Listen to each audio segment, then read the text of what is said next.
semua, kakak animatris dari Paroki Hati Kudus Yesus Banda Aceh.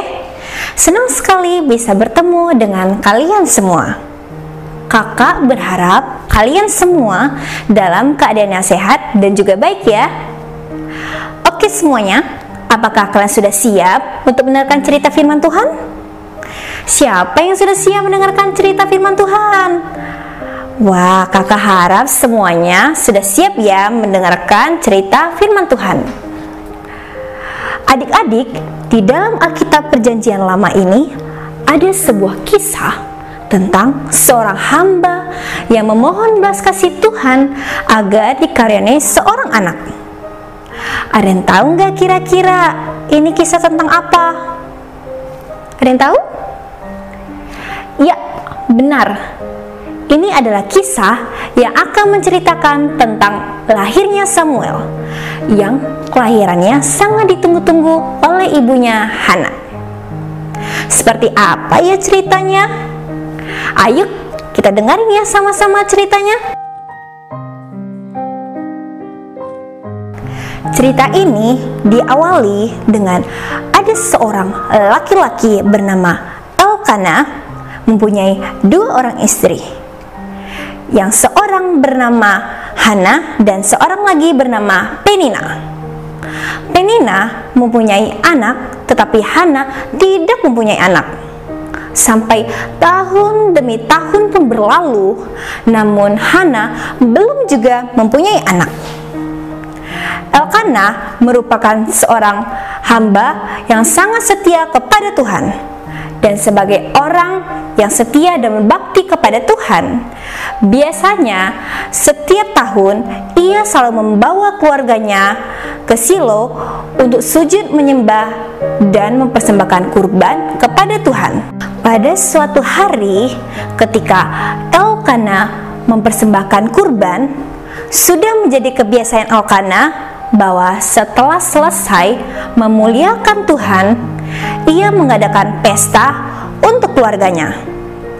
Namun, peristiwa indah seperti itu seringkali membuat hati Hana menjadi tambah sedih. Mengapa? Karena pada pesta itu, Penina seringkali mengolok-olok Hana dan menyakiti hati Hana. Ia mengatakan bahwa Hana merupakan istri yang tidak berguna.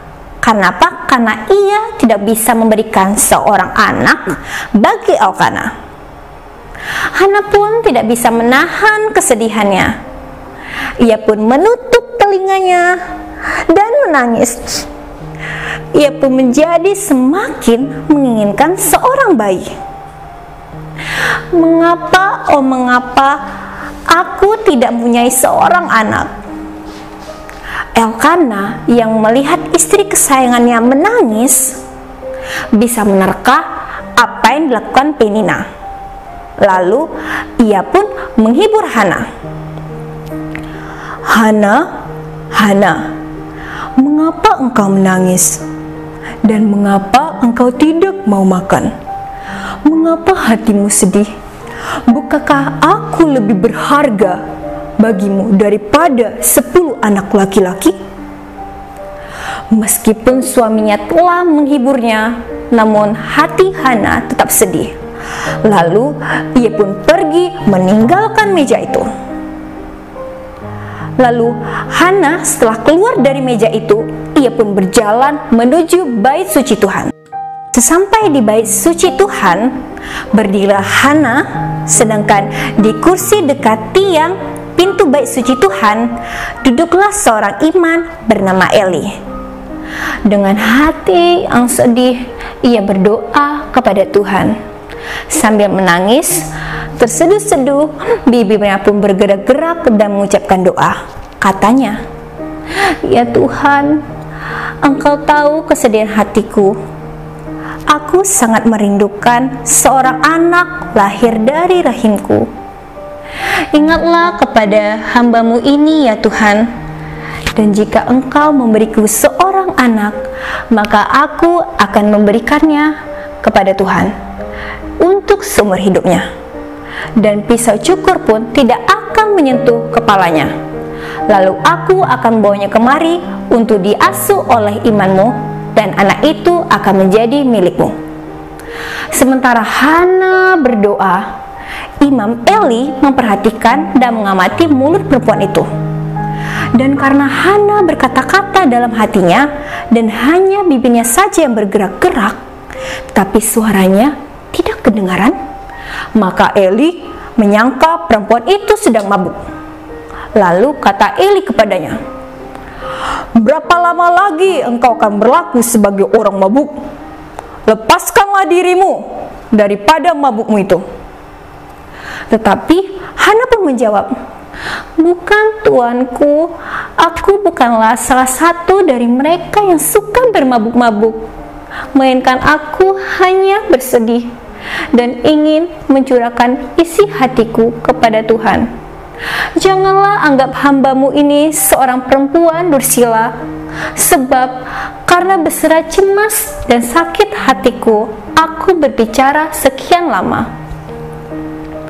Lalu jawab Eli, "Pergilah dengan selamat, sebab Allah Israel akan memberikan kepadamu apa yang engkau minta daripadanya." Sesudah itu berkatalah perempuan itu, "Biarlah hambamu ini mendapatkan belas kasihan daripadamu." Lalu keluarlah Hana, dan ia mau makan dan mukanya tidak muram lagi. Lalu kembalilah ia pulang bersama Elkana dengan hati yang penuh harapan. Setelah beberapa bulan berlalu, Hana merasakan bahwa dirinya telah mengandung. Dan hampir setahun kemudian, ia melahirkan seorang anak laki-laki yang tampan dan menamainya Samuel, sebab katanya, "Aku telah memintanya daripada Tuhan." Waktu pun berlalu. Setelah Samuel berumur 3 tahun, Hana membawa Samuel ke rumah Tuhan yang di Silo.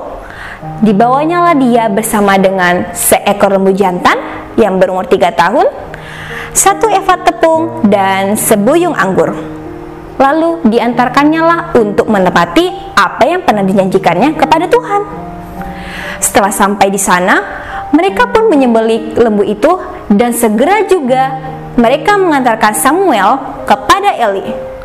Lalu kata Hana kepada Eli, "Mohon bicaralah, tuanku, demi tuanku yang hidup, akulah perempuan yang dahulu berdiri di sini dekat tuanku untuk berdoa kepada Tuhan.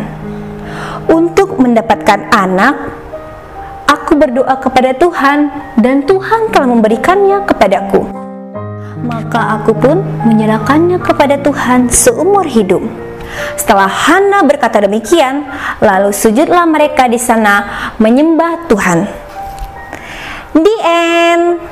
Nah, adik-adik, dari yang kita dengar tadi, walaupun Hana sering dihina oleh Penina karena tidak mempunyai anak, Hana tetap sabar dan terus gigih dalam berdoa kepada Tuhan sampai akhirnya berkat kesabaran dan kebaikan Hana yang sangat luas dalam bersabar, doa Hana pun didengar oleh Tuhan.